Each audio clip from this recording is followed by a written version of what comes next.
Hello, my loves. Welcome back to Love Is Podcast, where we explore the profound and extraordinary world of love. I am your host, Ayana the Artist, and today we have such an amazing special guest. I'm really excited about this one.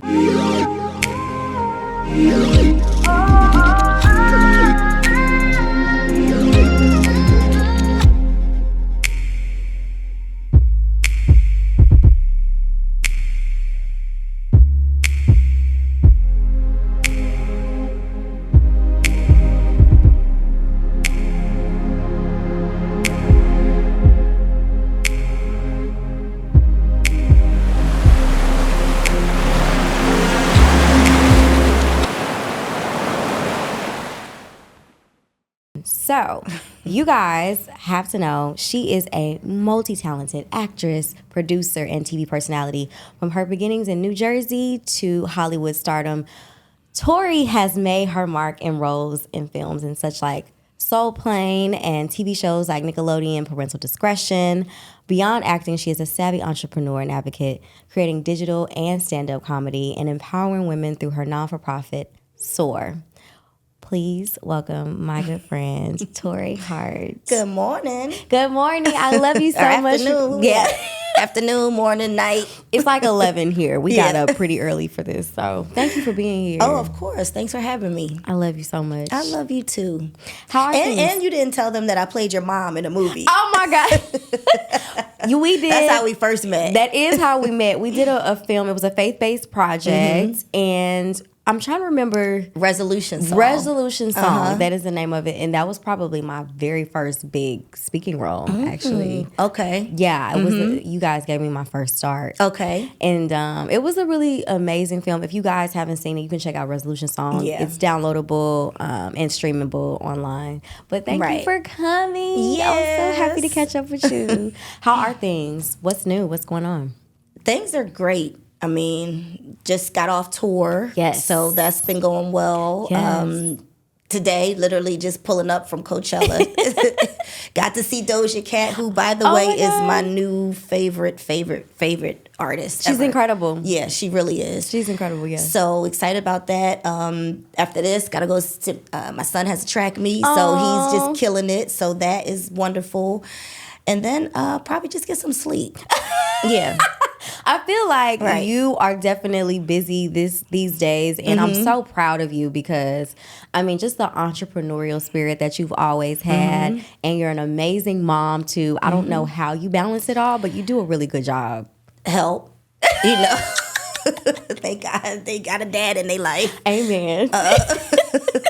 You know, so it is balanced. It is, they're at ages now too where it's a lot easier. When they were younger, I wasn't, able to move as easily, but now that they're older, it's much easier. Yeah, I love that. Well, do you like being here on the West Coast more than you like being on the East Coast? I love the West Coast. Really? Yeah, I can't see myself nowhere else.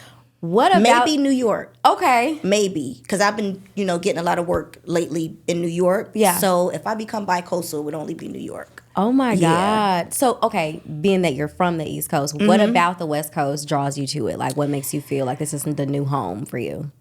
Well, I've been living here for 23 years. So I've been living here longer than the East Coast. So I've always just wanted to be in California.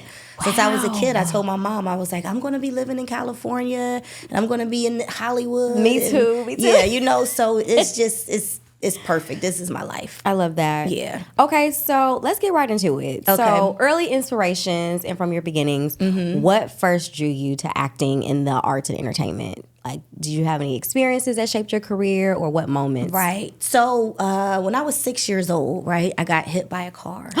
I know, and I should not be alive.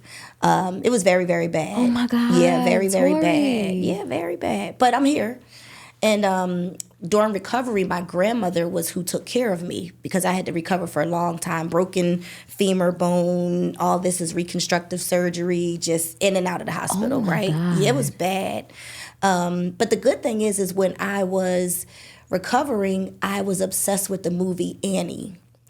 So I would watch Annie all day, every day, to the point where my grandma would be like, okay, that's it. We are not watching Annie again. And I'd be like, put on Annie. So I was like, I want to watch Annie. I love that. And, that's when I first started falling in love with movies and just was like, I'm going to be like Annie and I'm going to act and I want to go to Hollywood. And, then I started doing church plays. Oh, my God. Yeah, my grandmother was a minister who started a church. And then I have my aunts and uncles who all are ministers. So I would always do the arts in church. And then, high school was in theater and drama. And then that's pretty much where it started, though. Wow. When I was 6. That's such a blessing to have like a testimony right out of the gate. Like you're clearly one of God's chosen. And right. You've done such an incredible like journey so far. Like people who know you, we follow you and we're like such huge, even your friends, like people who've known you your whole life are big, big fans of you. Like I know I am. I'm obsessed with you. I love you so much. I love you too. And I'm always rooting for you. Thank you. I'm always thinking of you for stuff too. Thank you so much. Thank you for that. So, okay. Can you share a pivotal moment in your early career days that convinced you to even like get involved with like LA, the biz, stand up, all of the stuff that you're doing now? Wow. I mean, I don't know if I was also in the military too. So I briefly remember you saying that actually. Yeah. So I was in the Army, but in the moment that I decided to join the Army, I was just like, I just have to get out of here. I got to figure something out. So that was a pivotal point for me because I was like, okay, if I'm not doing the acting, because I didn't know how to get into acting, from being from the East Coast, it didn't resonate with me like, you go to school, make the connections, I didn't think that way. Yes. Because my parents had no clue. They didn't know how to get me into it. All they knew was I did it in high school. That's it. So I think then I was just like, okay, this is not for me. I need something different. Okay. I ended up meeting my ex-husband. He's the one who actually started in stand-up, and I was there, and I started realizing, oh, okay, stand-up leads to this. Oh. And this is how I started learning and watching and studying and meeting people along the way.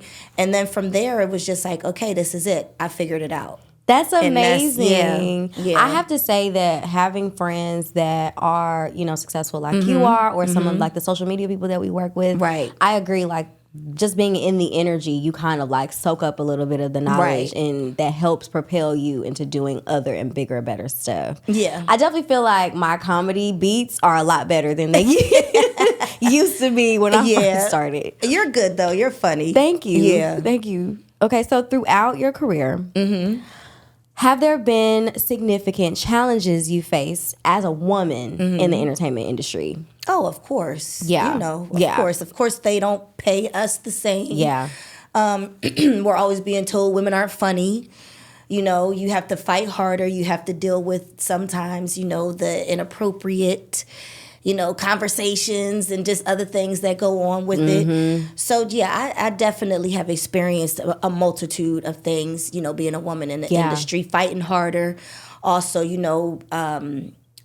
just even getting people to recognize I'm not just someone's ex-wife. I actually am a talent of my own. I actually do this. Absolutely. So I've had to deal with that, which I've gotten over that barrier, thank God. But that took a while for me to get through and just have people see, me for me and not for what I was associated with. I'll be honest, that is a major reason why I would love to interview you now, maybe in the next 5 years, 10 years. Like, I want to continue to, like, stay tapped in with your journey and just let people know like how amazing you are, just because I know who you are. Right. Like I spend a lot of intimate and personal time with you, so it's like because you shine so bright just as a human being, like it really is important just for me to highlight that as your friend, like on a consistent basis. I think that you're incredible and I'll brag about you to anybody, seriously. Thank you. So, okay, like what you said about some of those obstacles that you face, I definitely feel like I've had the same issues. And do you think that that's the reason why you started your not-for-profit, SOAR? So actually, I didn't start SOAR. My sister started SOAR. Oh, wow. And we always wanted to do something together. But it was her idea for SOAR, and then I came on board, and then there was just like, this is our sisterly thing that we're going to do together. That's amazing. Yeah. So my sister, she's so amazing. She worked for United Way, communications major, journalism, just always champion for the underdog. And so I just wanted to be a part of that journey with her, and that's how we came together in this SOAR. Well, tell us a little bit about SOAR. Like, what does it represent? Like, what's the demographic and the cause and everything? Right. So SOAR stands for Starting Over Again Ready. I love that. And that's for, so my sister went through an unfortunate divorce. I went through a divorce. You know, we had to both start over again ready, right? So that's where that comes from. And what we do is we help women get back into the workplace. Wow. You know, whether it be clothing, whether it be helping with resumes, you know, just food, you know, anything that just helps them get back on their feet and get back into the workplace and just get their life back in order. Because, you know, going through a divorce is very, very traumatic. Oh my God. You know, I don't wish it on nobody, you know, especially when you're down with somebody, you know, for a long time, and then you just, you know, one day is just like, what the heck?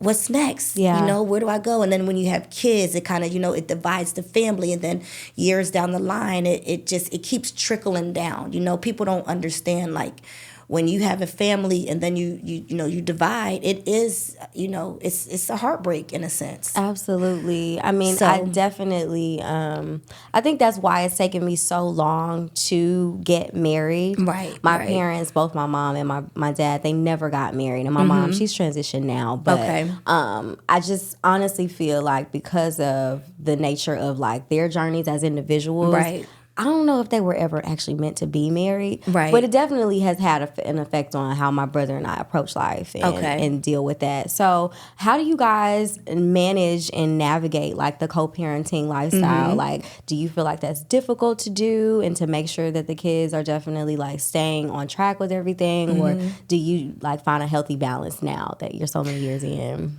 You know, it was always easy just because I don't let anything get in the way of my kids' happiness. Amen. You know what I mean? Like I've always been that parent that's like, my kids come first. Anything I'm dealing with, it doesn't matter. You know, because I just want them to be happy. I want them to be productive citizens, which they are.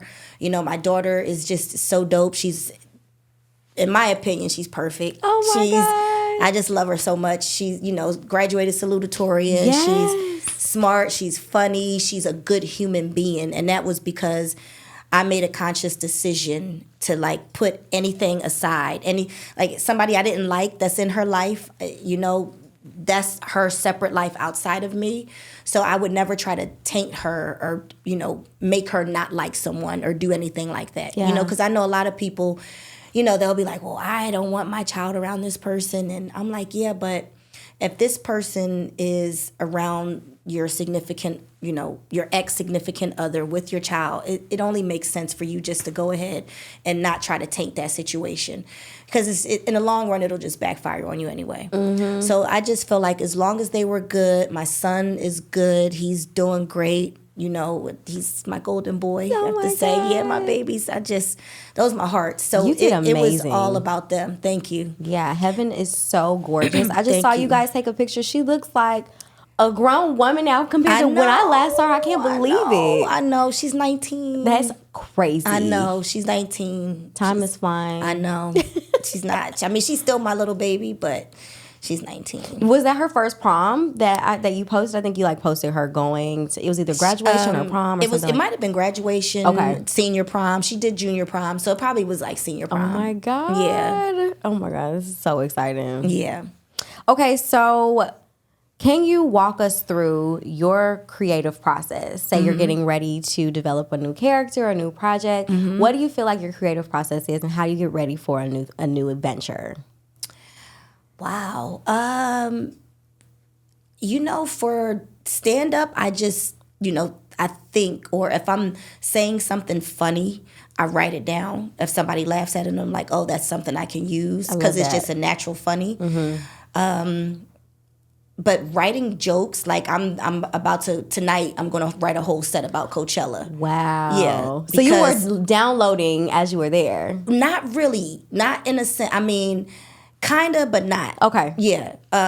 When I say kinda, like not every single moment. Okay. But I already know that's something I want to talk about because it was just, I had an amazing time, and I said some really funny things there. And then, just being like my feet right now are burning, girl. They on fire. Like they are on fire. From doing all the walking, by the time we left, I was like limping. It was just, I don't know. I don't know how people do it all the time.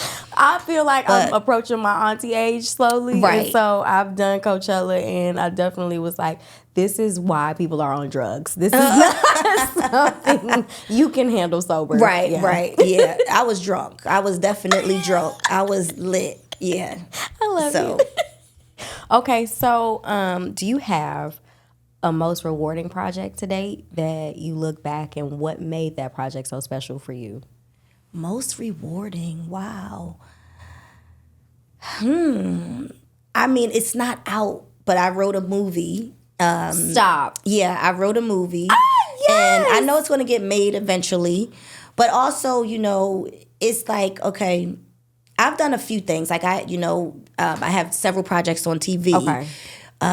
Did TV shows, and the latest project that I just did was this project that I was doing out of New York, and it was called Listen to Black Women. Wow. And it was me and the host L'Oreal and Jessie Wu and Danielle Young. There's a few other like Melissa Ford.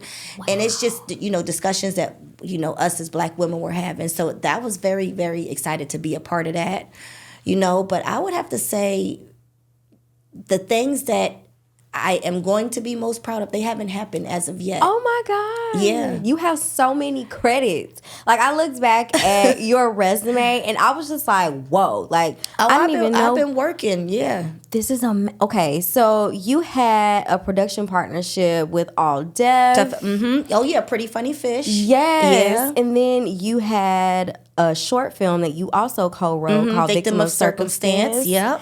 Yes, you are. I love that project because that was a piece that we definitely that was to show the community to do better.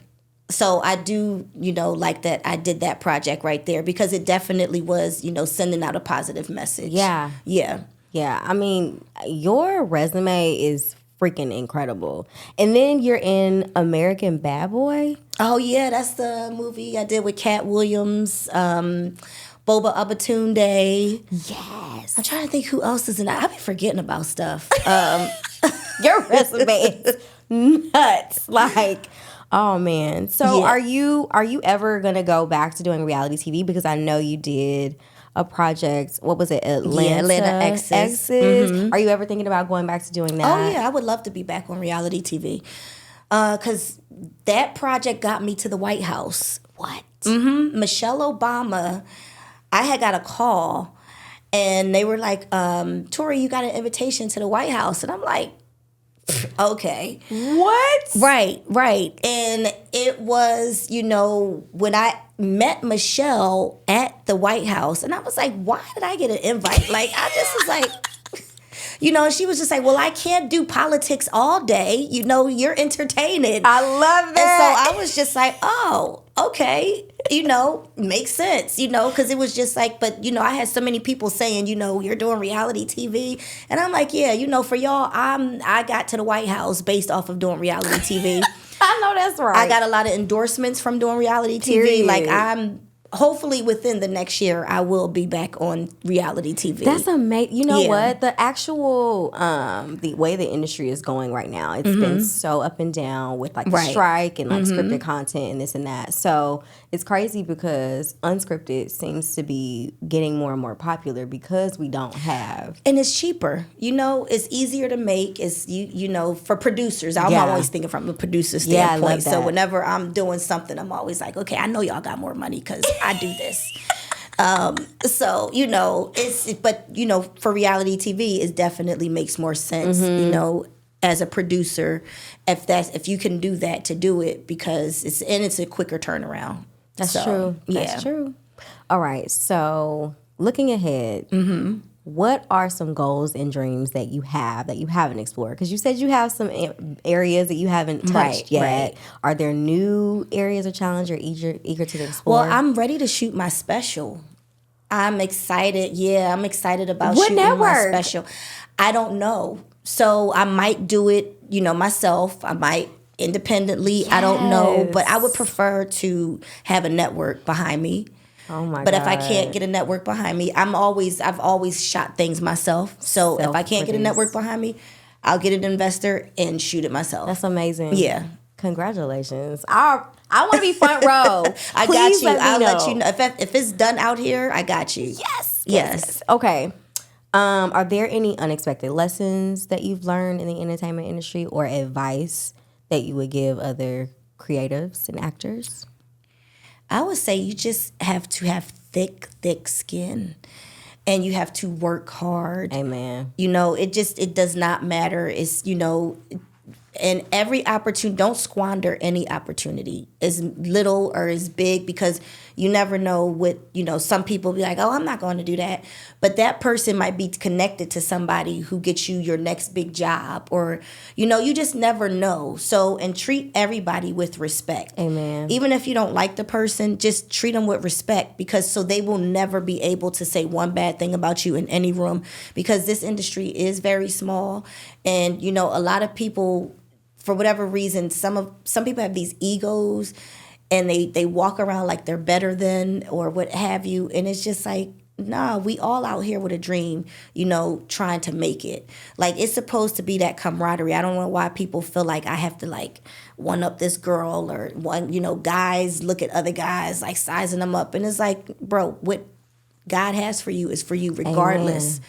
Of how you treat somebody, or how you feel like if you show love. Just because you show love don't mean it makes you weak. Mm-hmm. So I just always try to keep a positive outlook and just bring positivity any situation I come to. I love that. Yeah. I mean, you've always been so sweet, and you've given me loads of advice. Like, even if it was just like in 5 minutes here, or the 10, 15 minutes we'll have, like, you make sure to like drop gems that I still remember and I still hold on to. Oh, good. Yeah, it's definitely carried me through the industry. And not having like a maternal figure in my life at the moment, like, it feels really good to be able to like lean on your understanding and lean on your advice. Right. Because I just think that you've pioneered through so much stuff. Okay. And there's not a lot of people who have your journey, you know what I mean? Right. Like, that you can model after. So you're leading a whole different generation, just coming. I don't even think about it like that, but okay. Yeah, the digital, like, you were there for the start of the digital age, and just like what it was like to be an OG on social media, and now you're carrying that through all these other business ventures, and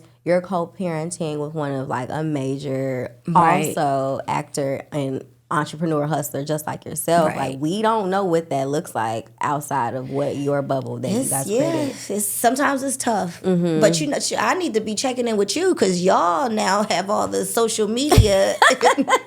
Like, I'll be honest, I'm at I'm at a blockage, I feel like, because I'm like, what do I create? Because I'm in this weird space, because of course, I always used to base a lot of my content on my kids. Okay. And now that they're older, it's like, okay, so what does that sound like now? What does that look like? I'm no longer a cougar. I'm now a Thundercat. Stop. Like, I've always, dated younger. And now I'm like, Tori, you got to get it together. You cannot keep doing this, because it never turns out good for you. So why do you keep doing this? So I'm like on that journey now with trying to figure out this, and I'm so creatively, I don't know. I'm kind of in like a weird space. Even going to Coachella like that, most moms my age, and there ain't nobody doing that. But I don't feel like I'm in this. I feel like I'm almost 20 years younger. Yeah, I don't know. It feels like you're reverse aging for sure. Yeah, now I feel like I'm in my prime, and I'm living my best life, and I'm rapping. I got a song coming out with Sugar Free. It's like I'm doing it with like people that are doing big things. I just had a show in New York, with Glorilla and Jeezy and Rip Michaels, and so it's like now I feel like I'm actually really like stepping into. Yes. Do you think it's because you had children so young that now like you're able to explore now that they're older and they're getting ready to kind of be adults and stuff? Do you think that that's why, like the timing of all of that? Probably because I was so like engulfed in my kids when I first had them, and just like I was that mom making 3 meals a day and breastfeeding, and I was at the chuck wagon serving the kids food at school, PTA mom, so now I'm just I feel like it's really my time, and so I'm more so focused on me. My son's 16, so I still got 2 more years with him. But for the most part, it's kind of like it's Tory time. Yeah, I know that's right. Yeah. Before it get too late, but yeah. I don't think it would ever be. I mean, you just seem like the kind of artist who's gonna evolve. Tell us more about your music. Like, what's going on with the music stuff? So the music is dope. So I got a new single out now called "Girl You Knew," and it's a song about down low men. Okay. Because but it's funny. Is it popular right now? Is it? You know what? I haven't really like put too much promo behind it just yet. Okay. Because I want to shoot the video. Okay. But the people that know, they know. Like, I mean, one of this TikToker did a whole, review on it, and they find it hilarious. Some men are just like, okay, who you calling out? I'm like, I'm not calling out anybody. It's just, if you look on social media, we see it all the time. It's a very, very prevalent topic on social media. And I was like, so let's just do a song about it, So that was the inspiration. It was just trending at the time. Well, and then the writer, Chaz, who actually I've known for years, before, he talked about it, and it was like a dance song. And I was like, well, let's just make it hip hop. Because, that's what I'm doing, hip hop. Yeah. And so we came together, me, him, and this super producer did it. And, I have no doubt in my mind once it catches, because we want to do it organically too. Okay. Just to start it off, but once it catches, is gonna be out of here. Wow. Yeah. And then I've got a song called "Lit" that's out right now. I've performed that on plenty of stages. The song I'm about to do with Sugar Free, well, that's already done, but we're about to do a big video release party. He's like the OG out here on the West Coast. Wow. And Snoop Dogg, DJ Quick, they're all he's part of that whole genre. But it was a blessing to have him on something, because, he is like the man out here. Well, I'm definitely excited to see, because your music, this is like a new thing. I haven't really had a chance to dive into your songs Dean. Before. Everybody knows like Dean, Mark, because I remember when I first let them hear, they was like, Tori, this actually is good. Wow. And I was like, thank you. I mean, when I was younger, I used to dabble in it. But, as I got older, I kind of like trailed off from it. But then during the pandemic, I was like, you know what? I'm going to revisit it. And Rockstar, who is, he produces for Chris Brown, J-Lo, and all of those people, he had been trying to get me in the studio for a minute. I love that. Yeah, so he was like, T, just come on, man. So I did it, and he did 5 songs for me. And so, so we just been rocking out ever since then. I'm so proud of you. You know what? It's your fearlessness. It's your confidence. It's your like unfiltered energy where you're just like, I'm going to do this. Right. That's my favorite thing about you. Right. You are so fearless in your pursuit of whatever it is. I mean, listen, we got one life. Amen. You might as well just do it. Amen. We don't know what'll happen. But try everything. That's what I say. Just try everything. Do it. And if it works out, cool. If it doesn't, so what? You had fun and you tried it. Like I think too, I don't really put that much pressure like I used to put on myself. Like especially with my stand-up, I used to be so worried. Like, are they gonna laugh at this? And now I'm like, if they laugh, they laugh. If they don't, they don't. Like, it's funny to me. Some people will get it, because some people get me, some people don't. Some people, can't figure out like, what are you doing? I got, some women that be hating online and always got stuff to say, I'm just like, okay, honey, I'm not for you. Keep it moving. Amen. Yeah. I think as I'm finally approaching my 30s, and this was a conversation I had with an older male friend of mine too. Right. He said when you get in your 30s, like there's just a bit more of like your essence as a woman that you start to come into, and the confidence also. And I definitely feel like I'm encroaching on like the lack of necessity to have validation from outside people and all these other things. Never would have known that. Because to me, like when I look at you, all I see is confident, cute, funny. You so free. Thank you. Yeah. It took acting for me to step into it. I'm not going to lie. I took a class with Tasha Smith once. Okay. And during that session, like the class session, she really like got on me. She got hard on me. She was like, well, you're up here on stage and you're really walking around like you want to be Miss Perfect Patty, but the character has something deeper going on. And you really have to tap into what that is. And so the better that I became at acting and the deeper I got in my classes and being on set and all of that, I just stripped away at the exterior and worrying about what this looks like and worry more about how this makes people feel and how this translates on camera. Right. So, I don't know. It just ended up being an introspective journey because of that. And now I feel like I'm finally walking into who just I am as a human being and not as of the vessel, like the outside exterior. Well, wait till you hit your 40s, because let me tell you. Another level. It's so freeing. You just, like, I don't care. I just, I probably care 10%. I can't wait till I'm at that 100% where I just don't really give zero damns. Yeah. I see it. I love it. Like, it's like I'm getting some of that energy from you and it feels really good. Yeah. I just, I'm just like, I don't, people are going to talk. People are going to say what they want to say. But at the end of the day, if you don't pay my bills, if you're not contributing, I really don't care. Amen to that. Okay, so can you tell us a little bit about some advice that you would give just on like your healing journey, because it feels like now listening to your story from being 6 years old and going through that trauma, the bouts you may have experienced being in the military, a public relationship and a very public breakup, now having kids and raised, like there's so much healing that you've had to experience. Can you tell us about that journey and how that motivates you? I'm always healed. Really? I told you, so because I don't make the best decisions when it comes to relationships. That's the one thing I realized, that, I'm like, Tori, why do you keep picking the wrong guy? But I realized it's because my divorce, I didn't expect to be divorced. So now what happens is I pick somebody that I know I'm not going to necessarily end up with. So it doesn't break me or hurt me. And and that dawned on me. I was like, that's why you always picking these younger guys, Tori, because you know. Going safe. Right, exactly.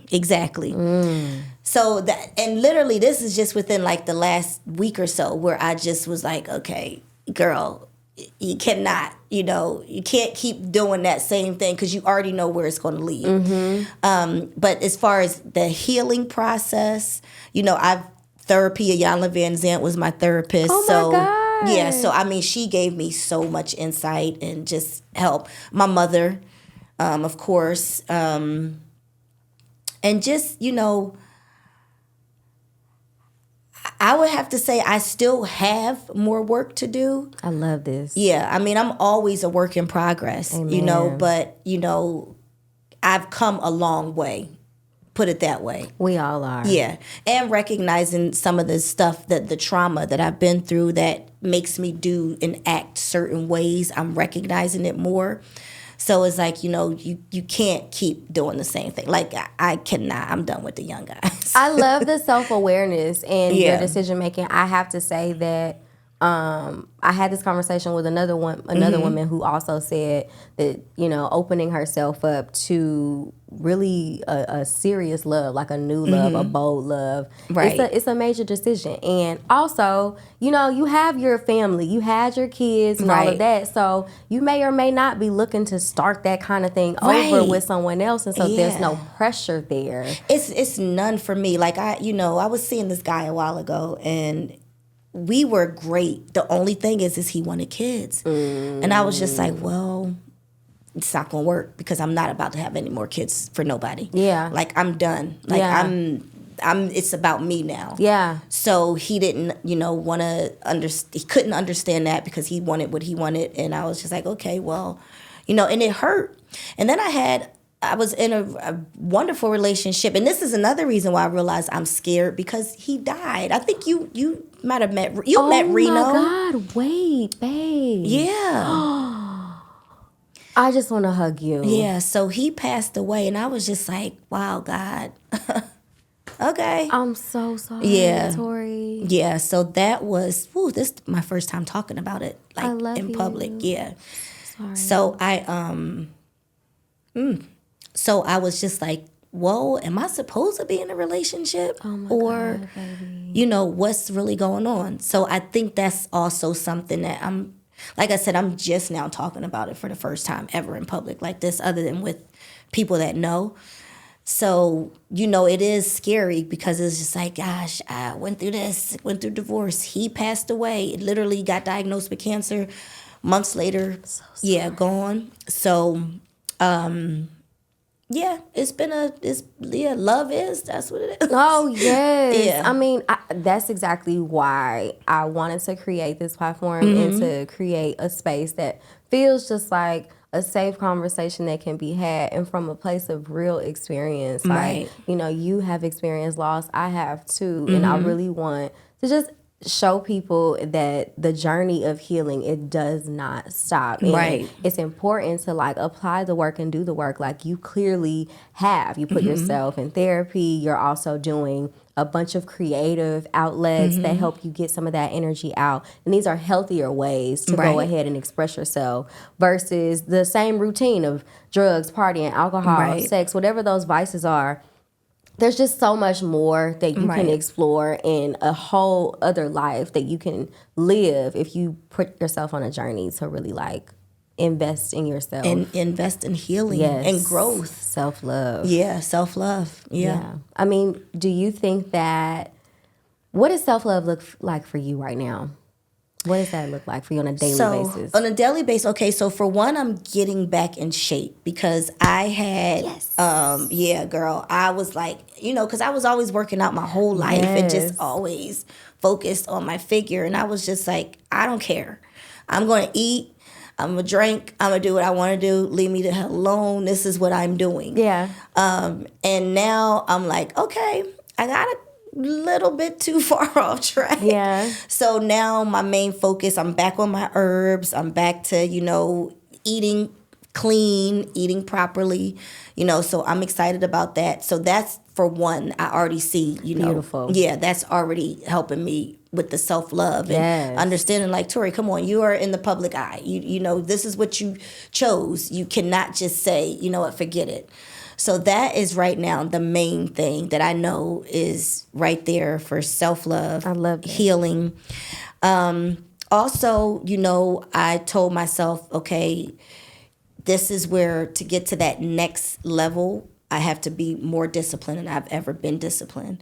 So I'm changing things as far as my work ethic goes, going out, different things like that. I'm about to take it to like the next level because I'm ready for that next level.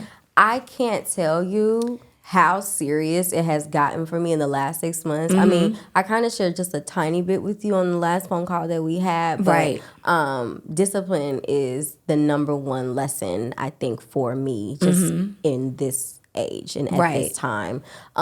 Specifically centered around those things that you said. And they sound simple, but they're very, very difficult to achieve. Having discipline in the things that you're consuming from the television shows you're watching or what you're doing with your time, how you schedule out your days, what you're putting in your body, which is your temple, essentially.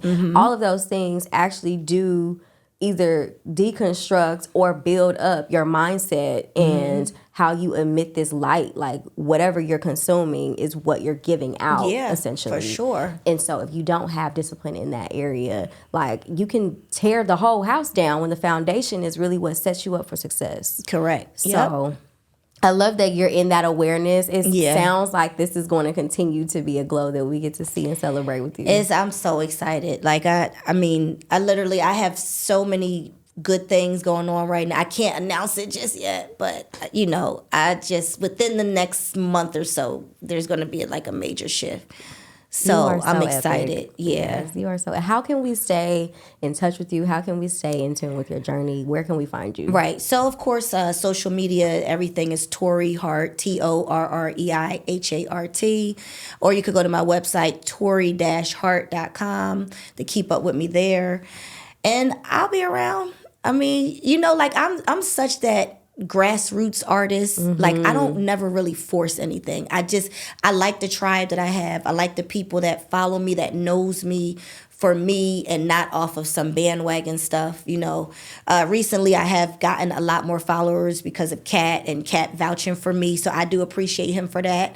But I like getting my people, you know, pretty much on my own because I know it's genuine. I love that. You know? You're so incredible. Yeah. Thank you for your time today. Thank you for your energy, and I love you so much. I love you too. And you guys, thank you for tuning in. We will definitely see you on the next episode. And again, follow us on Love Is Podcast. Bye. Thanks for tuning in to Love Is Podcast. I appreciate you so much. Remember to like, comment, subscribe, and share.